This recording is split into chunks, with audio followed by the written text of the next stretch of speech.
dating Congressman Mike Defensor na si Attorney Ferdinand Topacio. Attorney, good morning. Ay, magandang umaga po, Sir Rod. Mabuhay po kayo at lahat ng ugat sa inyong katawan. Oo, talaga, buhay na buhay lahat, Attorney.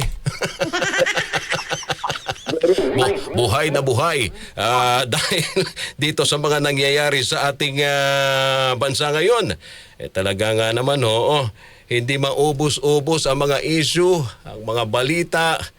Pero attorney, gusto lang namin kunin ang inyong reaksyon dito sa plano ng pagsasampa ng kaso kay Mike Defensor, ang inyong pong kliyente. Dahil daw po sa pangunguna umano sa isang hindi otorisado at pekeng pagdinig ng Senate Blue Ribbon Committee at ayon pa kay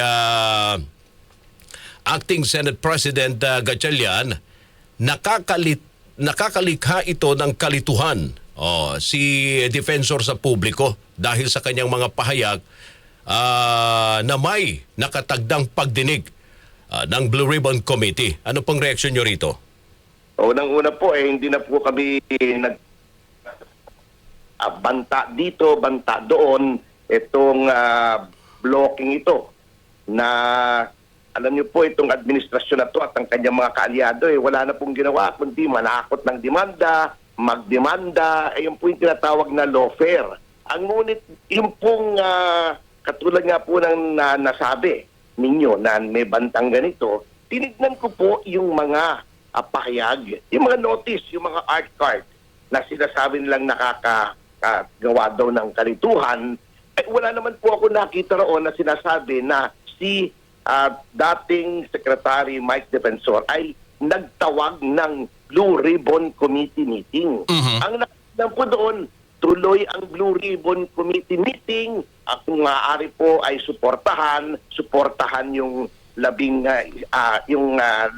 isang senador, suportahan yung 18 Marines at may mga dadagdag pa daw. At yun po ay isang panawagan na suportahan ang isang Blue Ribbon Committee meeting. Hindi naman po siya mismo ang nagtawag ng Blue Ribbon Committee o naglikha ng Blue Ribbon Committee. Opo. So, para sa akin po, wala pong basihan para maghain ng demanda. Pero kung ikaliligaya po ni Senator Gatchalian, di sige, walang basagan ng trip, kumbaga. Oo. Okay. Pero ano bang role rito ni Mike Defensor dito sa 18 ex-Marines? Bilang isang mamamayan, ay sinusuportahan niya po itong mga Marines sapagkat sa tingin po namin, at kasama na rin po naman ako rito, na wala pong pumapansin, hindi lamang walang pumapansin sa testimonya ng 18 Marines na napakahalaga po dito po sa pag-iimbestiga ng flood control, ngunit actively, may mga taong humaharang. At para sa akin po, at halatang-halata naman po itong konklusyon na ito, kaya po nagkaroon ng shake-up, kaya po nagkaroon ng kaguluhan, kaya po pinilit ng isang grupo na kahit sila ay nasa minority at walang quorum na ang liderato ng Senado upang mablock lamang, number one, itong pagtuloy-tuloy ng Blue Ribbon Committee meeting sa pangunguna ni Senators Pia Cayetano at Rodante Marcoleta sapagkat papalapit na po ito ng papalapit yung trail ng ebidensya sa Malacanang at sa mga kaalyado ng Pangulong, mga congressmen at mga senador. At number two, para din po dito sa napipintong impeachment trial ni Vice President Sara Duterte. Obvious naman po na yan ang dahilan, yung dalawang yan ang dahilan kung bakit pilit na inaagaw ang liderato ng Senado. Okay. Opo.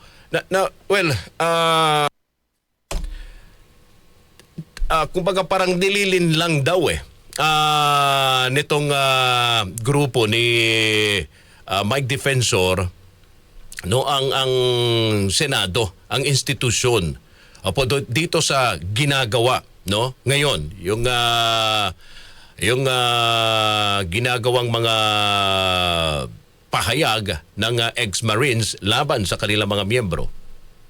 Kung may nanliling lang po dito, ito po yung grupo ni Gatchalian, kasapagkat po ng una, sinabi nila may quorum daw sila sa 12. Mhm. At meron daw silang karapatan na palitan ang lahat ng mga chairman. At pati na nga itong Senate President na sinasabing siya ang acting Senate Opo. President. Yun po ang pandilin lang. Sapagkat kung may duly elected po na Senate President, pro tempore, etc., may line of succession po yan. Kapag kung sinasabi nila noon na nag-session sila na hindi nakakatupad, kung totoo man yun ng kanyang mga katungkulan, si Senate President Alan Peter Cayetano, ang dapat pong pumalit doon ay yung pro tempore na duly elected by 13 senators na si Senator Loren Legarda. Hindi po, wala po sa universe yung sinasabi nilang sila ay nagpinalitan nila, declared vacant all positions except the position of Senate President, pagkatapos paglalagay sila ng acting Senate President. Meron pong dapat maging acting Senate President na duly elected by 13 senators at walang iba kundi si Senator Loren Legarda. Yung pahayag po nitong minority bloc led by Senator Gatchalian ang nagpapanin lang sa taong bayan. At kitang-kita naman po natin dito ang kamay ng Malacanang na sa ngayon po, today, ay nag-call ng special session bagamat adjourned ang Senado, sinedye, upang ito ay illegitimize ang isang bagay na from the start ay null and void for being unconstitutional. Okay, balikan natin uli dito sa 18 na ex-Marines, no? Well, alam naman natin na hindi kinikilala no ng bagong majority ng Senado, yung Blue Ribbon Committee ng Cayetano Block. Opo. Masyadong magulo. Pero, well, bakit ipinipilit pa rin no, yung hearing? No, kaugnay rito sa di umanong mga mali-maletang pera na kickback issue. Bakit hindi na lang direktang dadalhin ito, attorney, 'di ba, sa ombudsman o sa korte kung may sapat namang hawak na ebidensya ho ang kampo po ninyo? Unang-una po, hindi ko po masasagot yan sapagkat hindi po ako yung abogado ng 18 Marines at yung karagdagan. Ang akin po bilang spokesman ng PDP at isang concerned na mamamayan ay bakit hinaharang? Sapagkat bukod po sa ombudsman na yun po talaga ang constitutionally mandated body na mag-imbestiga, unang-una po ang problema po sa ombudsman ngayon ay na may tinatawag na regulatory capture. Alam naman po natin na tuta na kanyang yung inilagay na ombudsman. Iyon po ang panloloko pag sinabi mong hindi yan konektado sa Malacanang. Yan ang malaking panloloko. So, alam naman nating binraso ang Ginoong Boying Remulla para siyang maging puppet ng Malacanang dyan sa ombudsman. Pangalawa, ginigiit po namin sapagkat para po sa amin, ang talagang Blue Ribbon Committee Chairman ay si Senator Pia Cayetano at may subcommittee po ang Blue Ribbon Committee na pinangungunahan ni Senator Marco Luneta na siya po ang nakatuon para sa flood control scandal investigation na noon pong panahon ni Senator Lacson at kayo naman sa panahon ni Senator Erwin Tulfo na sinasabing siya daw ang Blue Ribbon ngayon, although it's legally questionable, ay binabara po. We are only insisting that the Senate Blue Ribbon Committee do its duty. So hindi po ito panggigiit. Ito ay pagpapatupad po lamang ng tungkulin na nakaang sa Blue Ribbon Committee na legally ay ang pinuno po ay si Senator Cayetano, Pia Cayetano. Opo. Na pero hanggang saan hahantong itong laban na to, attorney? Lalo tigit mamaya may special session at sinasabi, inaasahan na mukhang dadalo pa yung ibang mga senador at matutuldukan na no, yung issue ng liderato sa Senado. Opo, matutuldukan po with respect kung magkakaroon sila ng 13 bukas. Ngunit pa rin matutuldukan yung ginawa nilang rump session na 12 sila ay nag-declare sila ng quorum. So, questionable po o kasi alam niyo po, hindi pwedeng gano'n na lang. This is a serious constitutional issue. Oo. Dapat talaga po ma-determine kung ano ang threshold ng quorum. Oo. Kasi nakalagay po sa konstitusyon, all the members. Anyway, that is a matter for the Supreme Court to decide. Ang amin po, alam niyo po, may doktrina po kasi sa batas na halimbawa, naging moot and academic po ngayong araw na ito at nakakuha sila ng 13 at nag-elect sila ng bagong mga opisyales. Mhm. Okay, nag-comply sa constitution. That only means na nag-special session sila at kinailangan nila ng 13 na yung 12 ay hindi sufisyente. Mhm. So, dapat pong magkaroon yan ng desisyon ng Supreme Court at meron pong doctrine na although an issue may be moot and academic, if the mootness will result in the evasion of a review at yung sitwasyon po na igigiit ng 12 na sila ay quorum ay maaaring maulit in the future, dapat pong magkaroon ng desisyon sa ganyan ang Korte Suprema at nangyari na po ito sa napakaraming kaso. Yung latest yung kaso ko, yung Ong versus Senate Blue Ribbon Committee, kung saan kinestyon po namin yung pagkakapiit kay Mohit Dargani at kay Lincoln Ong ng Blue Ribbon sa pangunguna noon ni Senator Gordon. Bagamat napakawala na po yung aking mga kliyente, nagdesisyon pa rin po yung Korte Suprema as to whether or not legal ang kanilang pagkakakontempt. At sinabi ng Korte Suprema, hindi yun legal sapagkat bago ka mag-cite for contempt ay may mga steps na dapat kang gawin. At yun po ang sinusunod ngayon, both sa House of Representatives at sa Senado. So, very important po itong kasong ito na matuldukan talaga yung issue as to whether or not ang quorum ay 12 o 13 on 24. Okay. Opo. Pero paano pag nakuha nila yan, mamaya,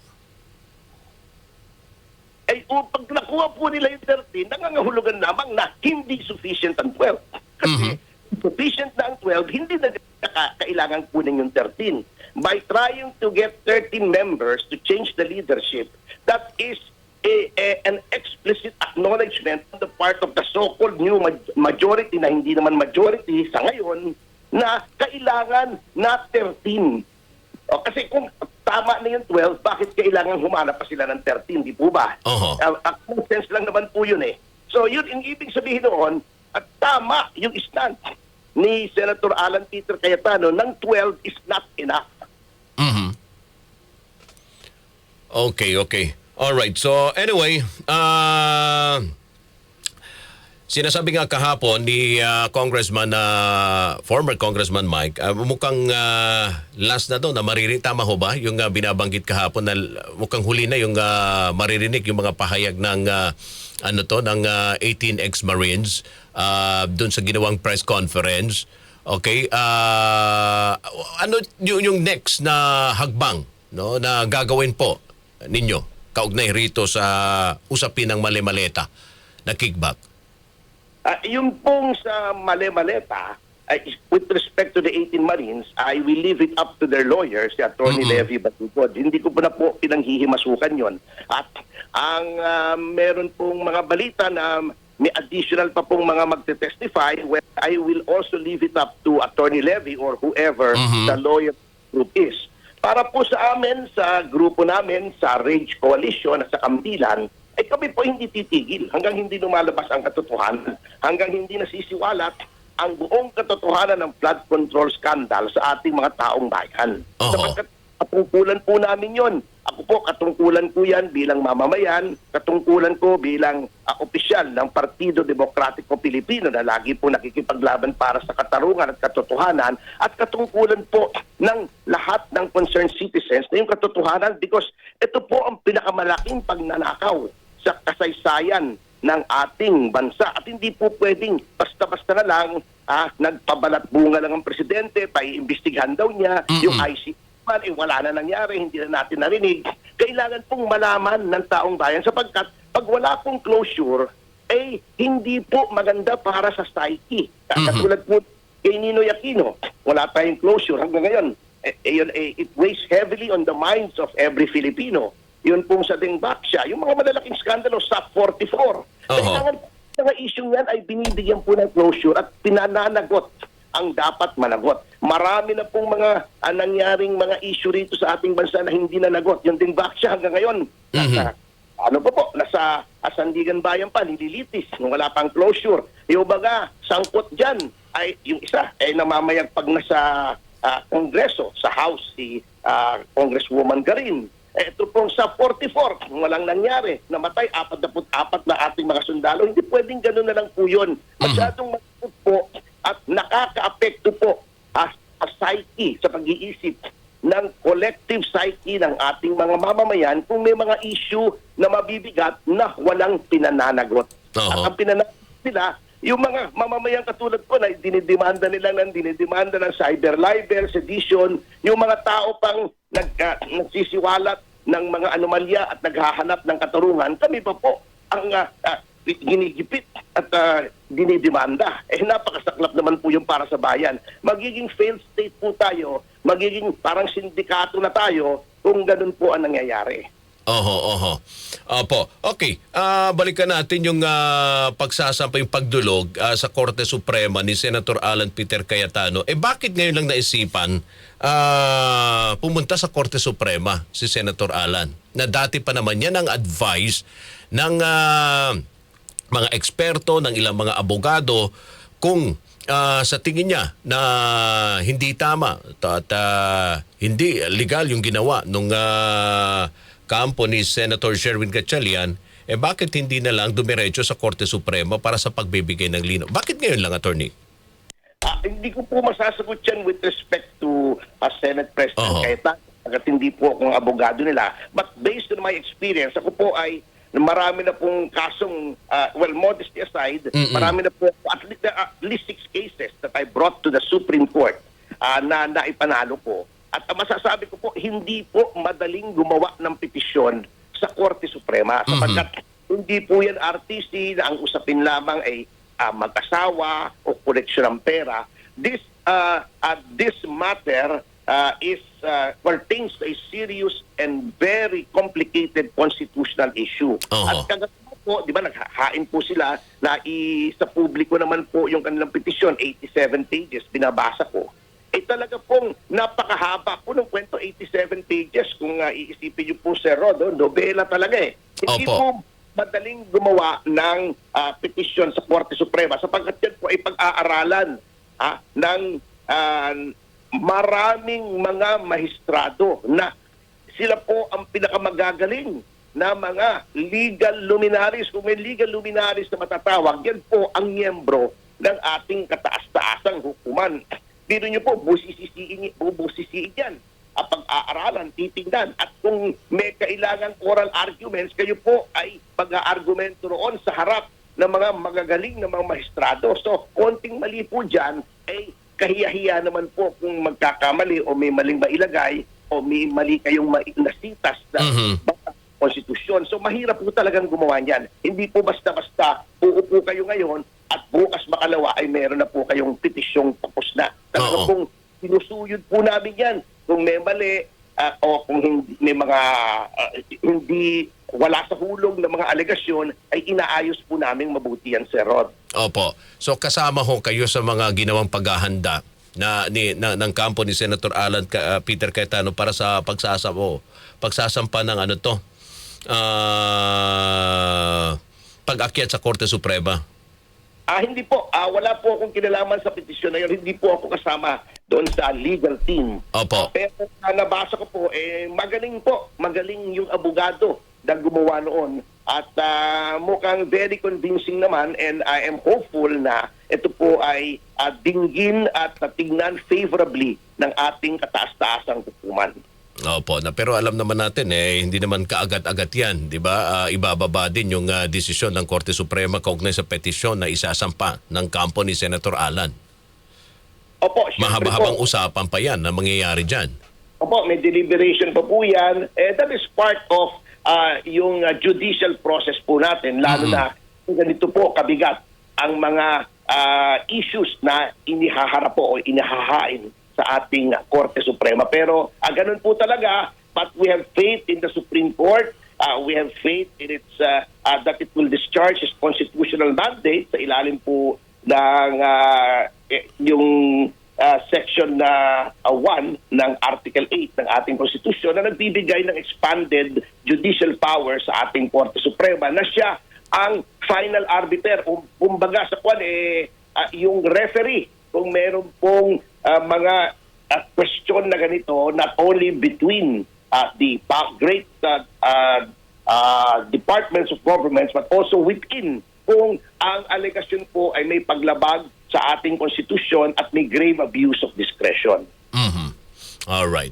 Okay, anyway, Attorney, maraming salamat sa inyong oras at panahon. Mabuhay po kayo. Thank you po. Basta kayo, Sir Rod. Thank you very much. Good morning po and God bless. All right. Attorney Ferdinand Topacio, mga kasama, mula sa